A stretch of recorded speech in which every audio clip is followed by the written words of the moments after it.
আল্লাহ সুবহানাহু ওয়া তাআলা তার দ্বীনকে পরিপূর্ণ করে দিয়েছেন। এখানে নতুন কোনো ইবাদত কিংবা আমলের সংযোজন বিয়োজনের কোনো সুযোগ নেই। আল্লাহ রাব্বুল আলামিন বলছেন সূরা মাইদা খুলুন 5 নম্বর সূরা 3 নম্বর আয়াতের মধ্যে বলছেন আল ইয়াউমা আকমালতু লাকুম দীনাকুম ওয়া আতমামতু আলাইকুম নি'মাতি ওয়া রাদিতু লাকুমুল ইসলাম দীনা। আজ আমি তোমাদের জন্য তোমাদের দ্বীনকে পরিপূর্ণ করে দিলাম, আমার নিয়ামতকে তোমাদের জন্য সম্পূর্ণ করলাম এবং দ্বীন ইসলামকে তোমাদের জন্য মনোনীত করলাম।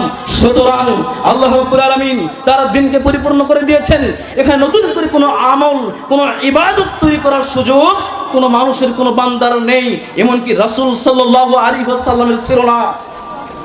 ওয়ালাউ তাকাওয়ালা আলাইনা বা'দাল আকাবিল লাখাযনা মিনহু বিল ইয়ামিন সুম্মা লাকাতা'না মিনহুল ওয়াতিন।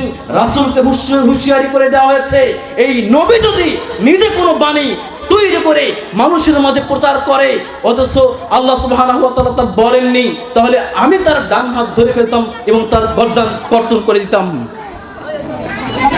বিদাতি ব্যক্তি কত অপরাধী! যদি কোনো শয়তানেশী মহল ইসলামের নামে মিথ্যা আমলের জন্ম দেয় তাহলে তা হবে আল্লাহ সুবহানাহু ওয়া তাআলার উপরে মিথ্যা আহ্বান দেওয়া। যেমনটা আমাদের সমাজে চালু আছে, মিলাদ চালু আছে, শবে বরাত, চুলখানি, চেহরাম, ফরজ সালাতের পরে সম্মিলিত মুনাজাত সহ মৃত ব্যক্তিকে দাফন করার পরে সম্মিলিত মুনাজাত করা হয়, জানাজার সালাতের পরে সম্মিলিত মুনাজাত করা হয়। এগুলো মানুষের কাঁধের উপর দিয়ে চলছে। শারঈ দৃষ্টিকোণ থেকে এগুলো কোনো দলিল কিংবা প্রমাণ পাওয়া যায় না।